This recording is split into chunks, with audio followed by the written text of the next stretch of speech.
Put a monkey on my face. Hi guys, welcome to to her the vlog. Okay, guys, today I will interview Budge because he's been here for a long time. He does a lot of agency nursing, and I'm so curious what is going on. What's the deal with agency? Okay, please introduce yourself. How long have you been here? What is your nickname? Well, nickname na lang if you don't want your full name. How long have you been here? What kind of nurse are you now? Things like that, okay? Are you ready? Hey guys, my name is Bernard. You can call me Budge. I moved here in the UK in January 2017 and initially I started working at King's as a trauma nurse for nearly 2 years, I think. So that's like in the ward, surgical. And then I got tired. Everyone gets exhausted in the ward. Yeah, that's true. So I decided to transfer to recovery and in a different Okay. hospital because I thought King's is really a very busy hospital considering Yeah. it was a major trauma. But unfortunately, the hospital that I transferred to was also a major trauma center, which is Royal Yeah, London. same. It's also bloody heck busy. 2 years as trauma nurse, Yes. and how many years for as recovery nurse? 7 months. I left the unit because I got a post from one of the private hospital as a charge nurse in an orthopedic ward. It's like band 6, like Yeah, senior exactly. nurse. I think I stayed in that unit for 2 years as well. And the hospital offered me a senior role in their recovery unit. So I stayed in the same private hospital until last year when I decided to do full-time agency.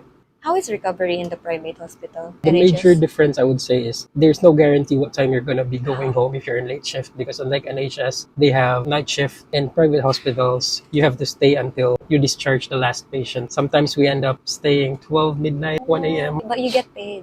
Of course you do. Now, where are you working now? I'm working as a full-time agency since July last year. 1 So it's year going to na, be no? 1 year soon. How do you like working as a agency nurse? What are the challenges? One of the challenges, of course, is the benefits because you don't get paid for sick leave, annual leave, unlike when you're a full-time employee. You have to pay your own insurance. So, in a 1-day shift, long day, 11 hours, how much is the net pay? Rough estimate.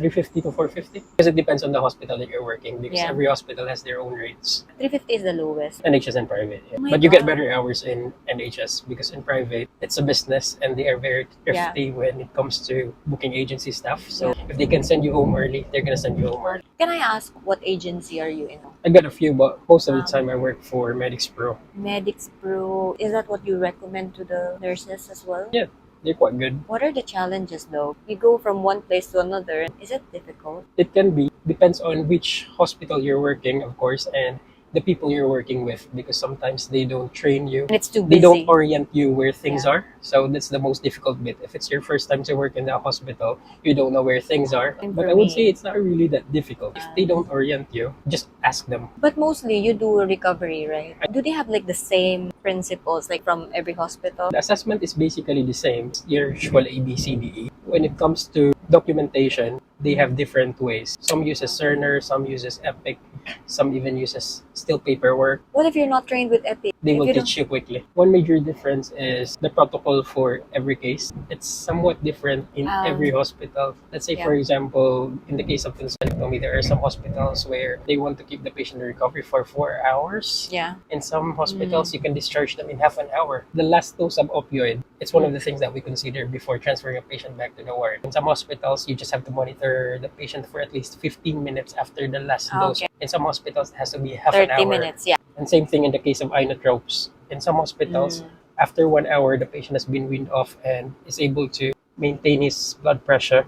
You can transfer them. By some hospital, it has to be at least 2 hours. So how long have you been here in the UK? Total? 6 years, going 7. How much do you usually spend in a month? Like plus bills, your rent, expenses. So I pay 875 pounds for the rent. 870,000 And then, including bills, I would say 1,000. bills. And then your pamasahe, I would commute. say 500. Commute? Allowance, commute. I pay my credit card like sometimes 1,000 per month. So that's including like everything na. Oh, that does not include on the budget. I thought we were just talking about the needs. Necessity, the needs. So how much needs plus But if you're going to wants? include the wants, I would say maybe $1,000. Oh yeah, so same. I think that's what happens when you live in Central. And on a scale of 1 to 10, how happy are you with your job? This is a serious question. Maybe I would say 6 to 7. 6 to 7. Me, I'm like an 8 now with recovery. But when I was like in the ward, it started with 2 and then it went to 5 and then went back to 2. On a scale of 1 to 10, how likely are you encouraging people like nurses to come here to the UK? Do you recommend it? Yeah, I do. You got a lot of opportunities as well. So if Yeah. you're not happy here, then you can move somewhere, but at least try the life here. Yeah. The work-life balance is good. They practice being nice as well to others. They practice not being like racist and all that. Here, they are very polite. And they're practicing to be polite anyway. I don't care if they're pretending or not. Yeah. But you have plans to go to US, right? I do, yeah. But retrogression came, so we'll see what happens this October. What is that? So basically, they're limiting the number of visas that they're issuing at present. And it's Yeah. based on the priority date that you were issued with. But there, you will just be working. Because here we work 37.5 per Actually, week. it's the same thing. They just work 3 days a week. Actually, even my offer was just 36 hours per week. And then how much is the pay? Like, what is the difference of the salary? It's more than the hourly rate that I'm getting from my agency pay. They base it on your experience. On my part, I've got 11 or 12 years experience when I applied, so I had a better rate. But still, I think people are a little bit too much for my personality there. Because my personality is, oh, I'm so shy. I'm scared. Like, it's not good for Are my you shy? mental health. Does it look like Sometimes I am shy. Okay, I think that's all, guys. put a monkey in And- my face, yeah? Yes, you will be a monkey. You're a monkey now. Oh, yan, pwedeng walang monkey. Oh, pogi ka man dyan, oh. Thank you so much, Buji, for for giving me the chance to interview a very important person Oh, wow. like you. Oh, what is your proudest moment, by the way? That I'm with Little Pinay Explorer. Oh my God. Finally. I'm so sikat na. I'm so honored. No, so work mo ba? Like, did you get like an award or something? Or you're just proud that you are an agency nurse? I'm just happy that I'm here in the UK. I feel blessed. Me too. Thank you so much, Puji, and I hope you find a girlfriend soon. So anyone available there, comment down below and I will give his number to you. And you will put text each other and then you go on dates. Sige na, bye-bye. Tama na. Bye! I'll see you on the next vlog. Bye!